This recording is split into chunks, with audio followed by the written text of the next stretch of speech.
Pengertian logika. Jadi logika itu berasal dari kata Yunani kuno, yaitu logos, yang berarti hasil pertimbangan akal pikiran yang diutarakan lewat kata dan dinyatakan dalam bahasa. Nah, kalau logika itu erat kaitannya nih sama pekerjaan berpikir ya. Jadi pengertian lainnya dari logika adalah kemampuan cara berpikir seseorang dalam suatu permasalahan untuk memberikan solusi atau kebenaran yang dapat dibuktikan oleh akal dan fakta. Kemudian pengertian dari algoritma. Algoritma itu berasal dari nama ilmuwan Arab. Kalau kalian pernah dengar itu Al-Khawarizmi. Jadi Muhammad bin Musa Al-Khawarizmi, penulis buku berjudul Al-Jabar wal Muqabalah, adalah asal mula dari nama algoritma. Kata Al-Khawarizmi dibaca orang barat menjadi algoritm, yang kemudian lambat laun menjadi algoritm, diserap dalam bahasa Indonesia menjadi algoritma. Menurut Rinaldi Munir, algoritma adalah urutan langkah-langkah logis penyelesaian masalah yang disusun secara sistematis. Dari pengertian di atas dapat disimpulkan bahwa logika dan algoritma adalah ilmu yang mempelajari cara penyelesaian suatu masalah berdasarkan urutan langkah-langkah terbatas yang disusun secara sistematis dan menggunakan bahasa yang logis dengan tujuan tertentu. Nah, kenapa sih di mata pelajaran suntik ini materi pertama yang kita pelajari adalah logika dan algoritma? Karena pada dasarnya perangkat digital atau komputer yang kita gunakan itu membutuhkan algoritma. Komputer mampu melakukan perintah yang manusia instruksikan karena komputer dilengkapi dengan pemrograman komputer yang sebelumnya telah dibuat oleh manusia. Agar komputer mampu mengerjakan perintah yang akan dieksekusi, diperlukanlah suatu program komputer. Nah, dalam pembuatan program ini harus menggunakan algoritma. Sederhananya, ketika kita mengetik huruf B pada keyboard, kemudian pada layar itu muncul huruf B, nah itu juga menggunakan suatu algoritma. Algoritma ini bukan hanya digunakan pada komputer, namun juga dapat digunakan dalam kehidupan sehari-hari.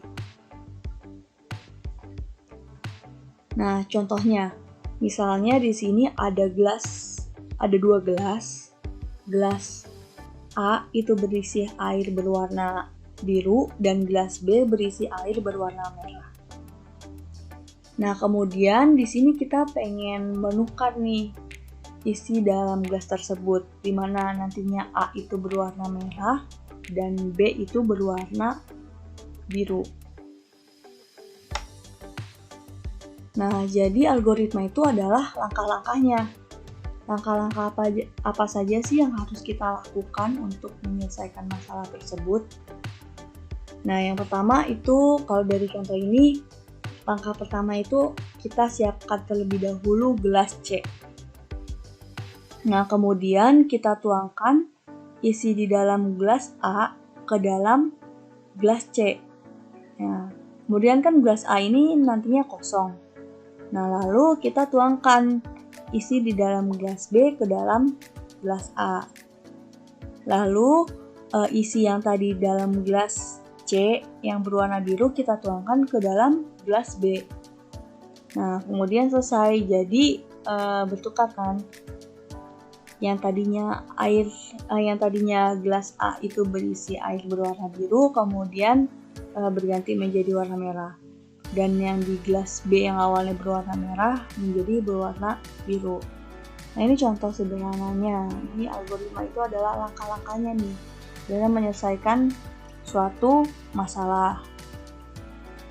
Nah, kalau dari contoh yang tadi sudah dijabarkan, kita bisa membuat kesimpulan. Jadi logika yang tadi ada contoh itu adalah gimana sih cara memindahkan isi di dalam gelas A itu ke dalam gelas B.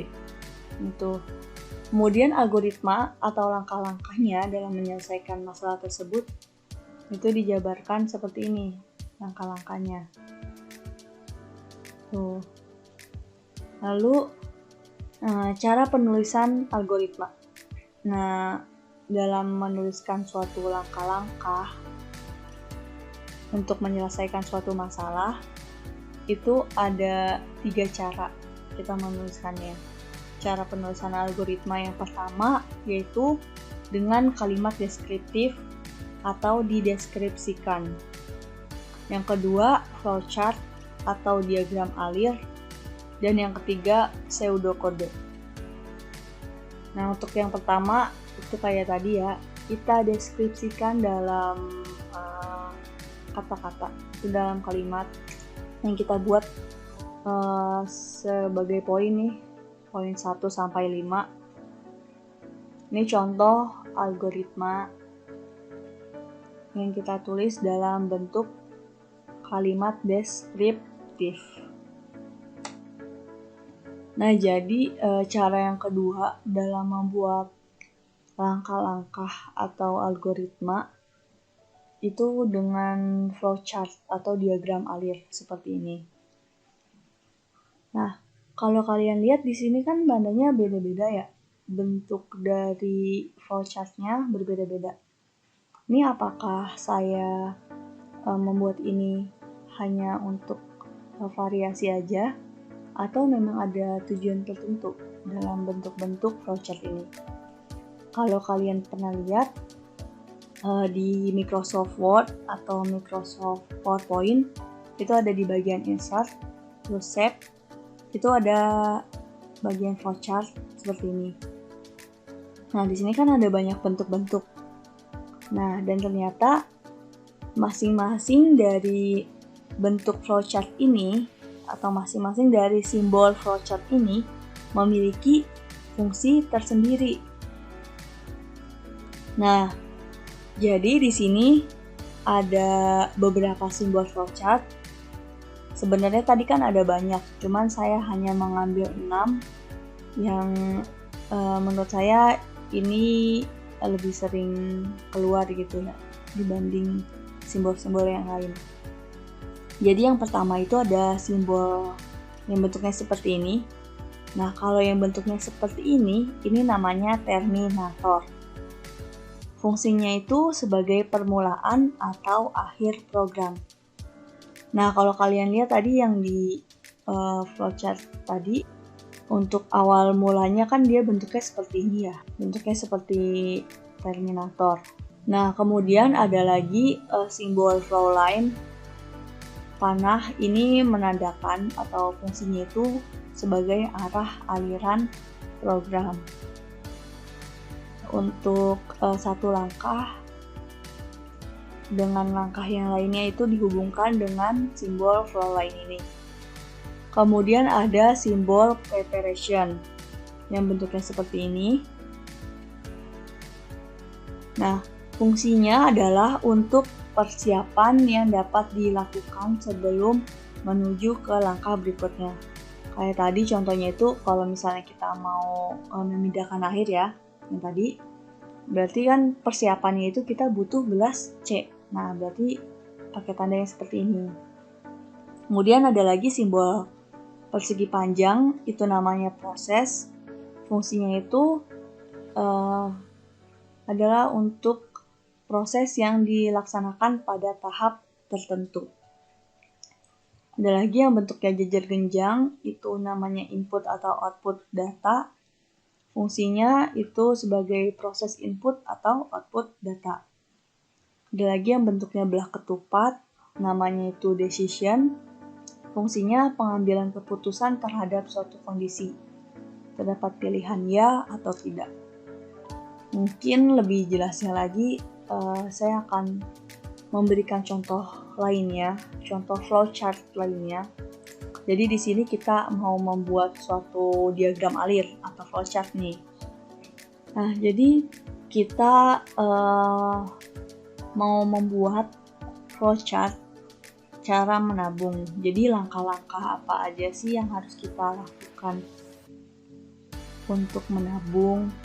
Nah, kalau misalnya algoritma yang kita buat dalam bentuk deskriptif kan seperti ini. Tapi kan kita mau buat algoritma itu dalam bentuk flowchart, dalam bentuk diagram alir, seperti contoh sebelumnya. Ini kan untuk langkah yang pertama itu kan kita mendatangi bank. Nah, jadi kita tulis aja dulu untuk sebagai awalan itu kita tulis mulai. Nah, diingat-ingat pokoknya untuk bentuk-bentuk dari flowchart-nya, bentuk dan fungsi dari flowchart-nya. Jadi kalau yang flowchart permulaan itu adalah terminator yang bentuknya seperti ini. Kemudian langkah selanjutnya adalah mengisi formulir.